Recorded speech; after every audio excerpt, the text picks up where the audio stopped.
الحمد لله رب العالمين والصلاة والسلام على سيد المرسلين وخاتم النبيين. اعوذ باللہ من الشیطان الرجیم. بسم اللہ الرحمن الرحیم. سورۃ الحج آیت نمبر 36 سے وَالْبُدْنَ جَعَلْنَاهَا لَكُمْ مِنْ شَعَائِرِ اللَّهِ، اور قربانی کے اونٹ ہم نے بنایا ہے ان کو تمہارے لیے اللہ کے دین کے نشانات میں سے، یعنی ان کے ذریعے اللہ تبارک و تعالیٰ کے احکام کی ادائیگی ہوتی ہے۔ لَكُمْ فِيهَا خیر، تمہارے لیے ان میں بہت بڑی خیر ہے، ان سے تم فوائد بھی حاصل کرتے ہو جن فوائد کا پیچھے تذکرہ ہوا تھا، اور ان کے ذریعے اجر و ثواب بھی ملتا ہے جب ان کو اللہ کے نام پہ ذبح کرتے ہو، تو دنیا آخرت کی خیر ہے ان میں۔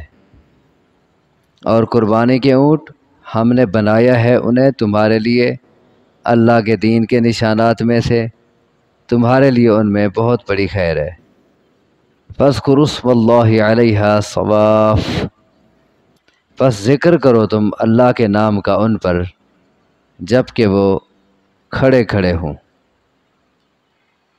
اب یہاں کہنا تو اصل یہ ہے کہ ذبح کرو انہیں، لیکن ذبح کرو کے بجائے کہا ان پر اللہ کا نام ذکر کرو۔ یہ بار بار پیچھے بھی کئی بار آیا ہے کہ جانوروں پہ اللہ کا نام ذکر کرو۔ یہ بار بار یہ کہہ کر یہ بات ذہن میں بٹھائی جا رہی ہے کہ اللہ تبارک و تعالیٰ کے پیدا کیے ہوئے جانور صرف اللہ کے نام پہ ذبح ہونے چاہیے، غیر اللہ کی خاطر یا غیر اللہ سے اپنی مرادیں پوری کرانے کے دعوے پر جانور ذبح نہیں کرنے چاہیے، وہ شرک بن جاتا ہے، بلکہ صرف اللہ کے نام پہ ذبح کیے جائیں، کیونکہ ان جانوروں کا خالق اللہ ہے، اسی نے پیدا کیے ہیں، اسی لیے اس کی پیدا کردہ چیز اسی کے نام پہ جائے۔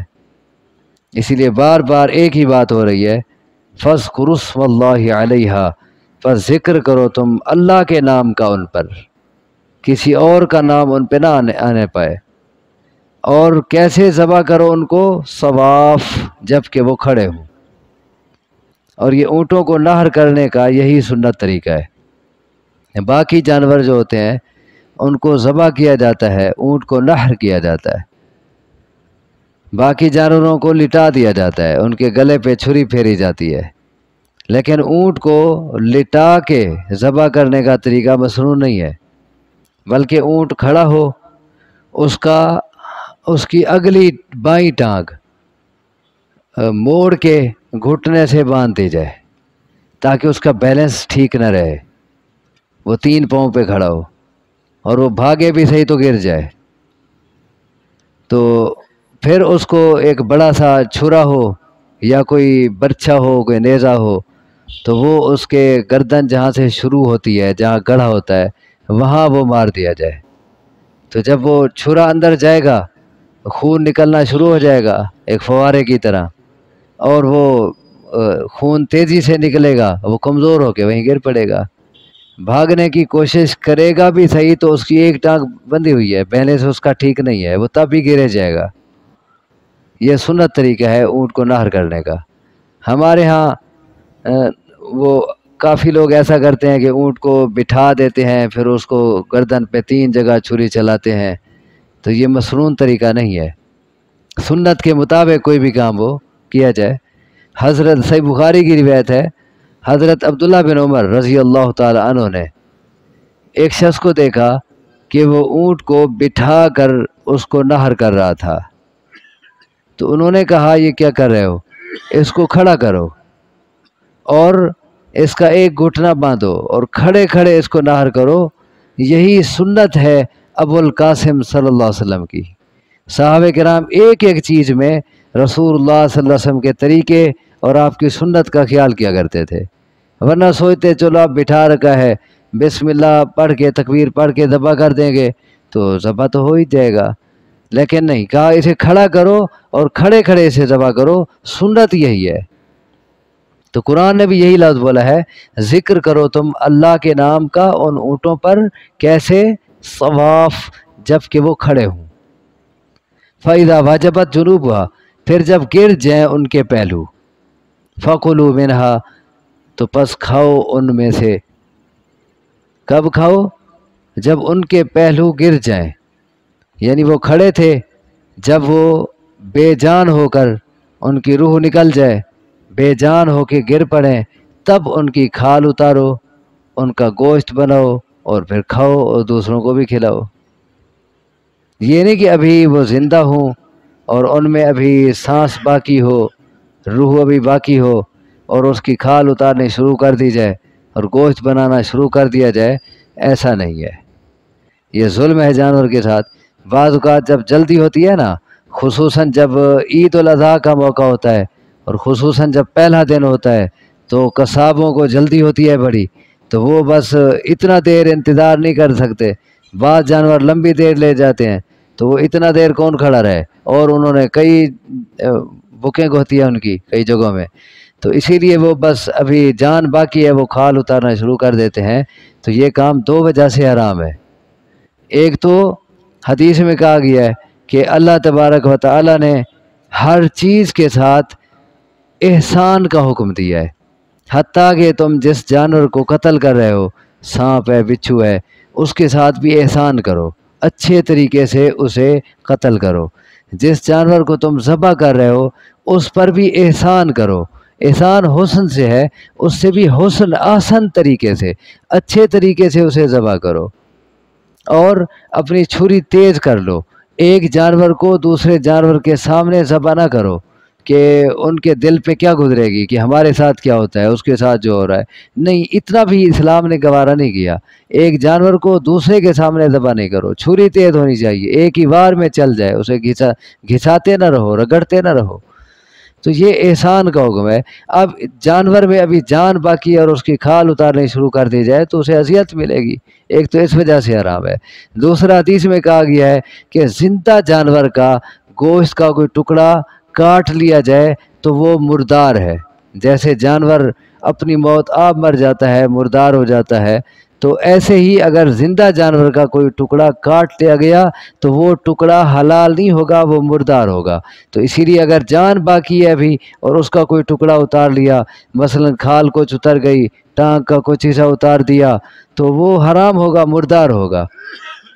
تو حکم دیا فَإِذَا وَجَبَتْ جُنُوبُهَا، جب ان کے پہلو گر جائیں، یعنی بے جان ہو کر وہ نیچے گر پڑیں، تو پھر فَكُلُوا مِنْهَا، پس کھاؤ تم ان میں سے، وَأَطْعِمُوا الْقَانِعَ وَالْمُعْتَرَ، تو اور کھلاؤ کانے کو اور معتر کو۔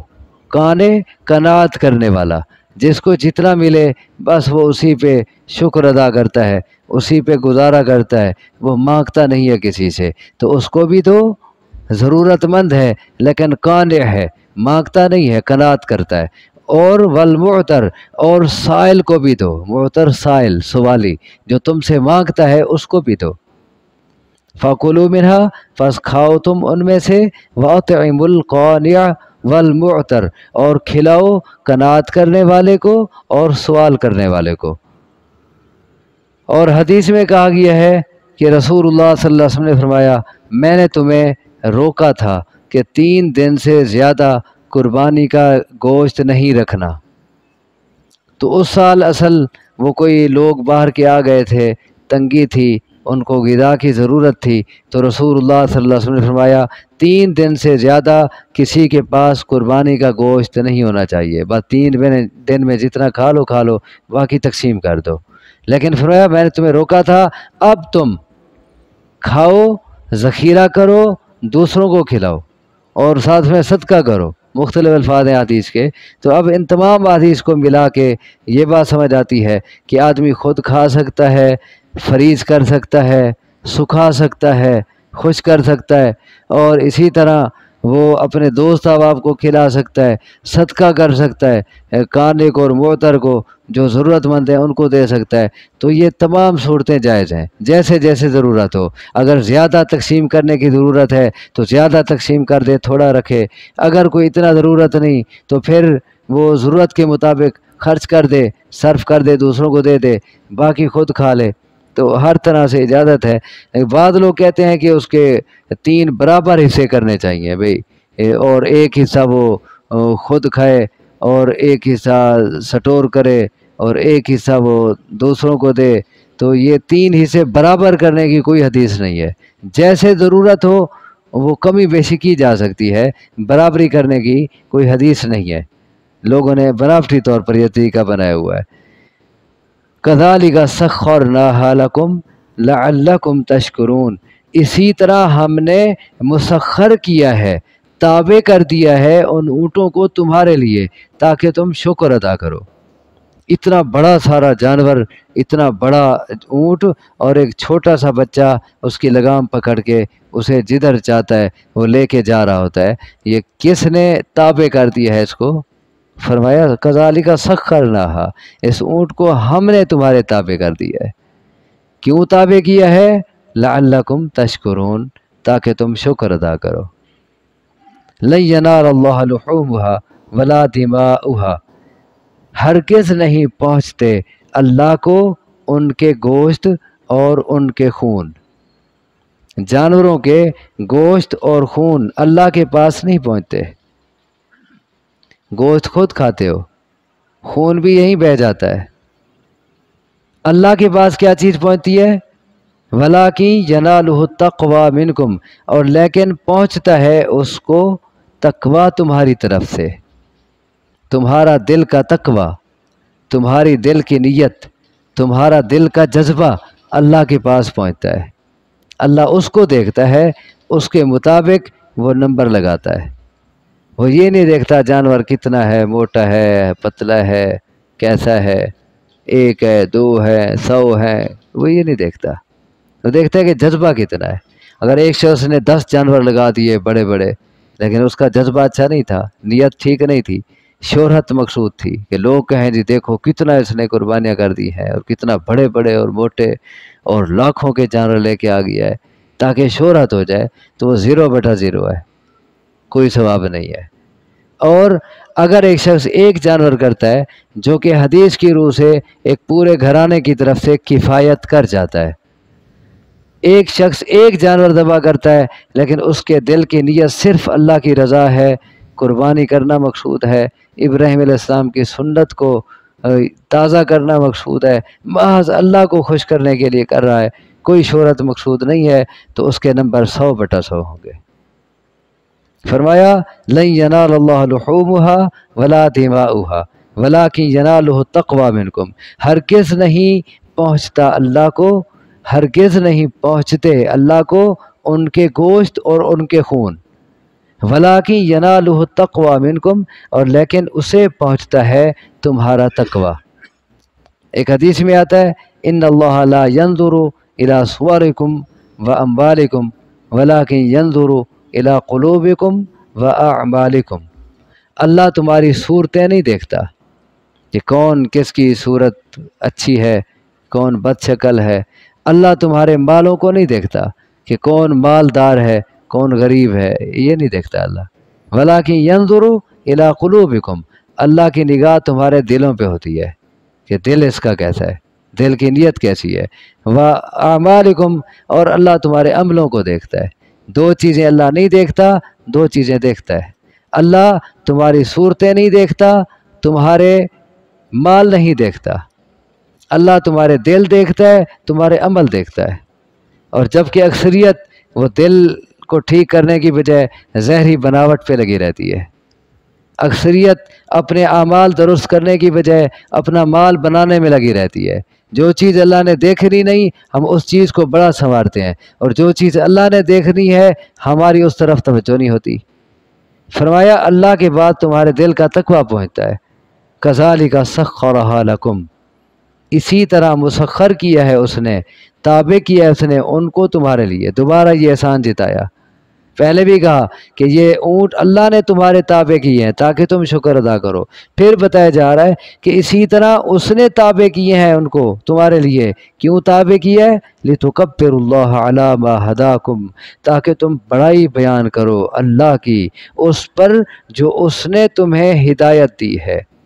اس نے یہ جانور تمہارے تابع کر دیے، پھر تمہیں ہدایت دی، تمہیں توفیق دی کہ اللہ کے پیدا کیے ہوئے جانور، اللہ کے دیے ہوئے جانور تم اللہ کے نام پہ خوشی سے، اچھے جذبے سے، اچھی نیت سے ذبح کر رہے ہو، اس پر بھی کیا کرو؟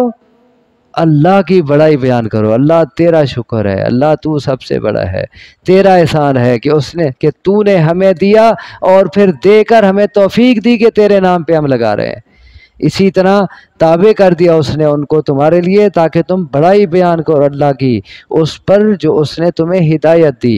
وَبَشِّرِ الْمُحْسِنِينَ، اور خوشخبری سنا دو ان کو جو نیکی کرنے والے ہیں، جو ہر کام آسان طریقے سے سر انجام دینے والے ہیں، ان کو خوشخبری سنا دو۔ اللہ سے دعا ہے مجھے آپ کو سمجھنے کی، عمل کی توفیق عطا فرمائے۔ اقول قولی ھذا واستغفر اللہ لی ولکم، وآخر دعوانا ان الحمد للہ رب العالمین۔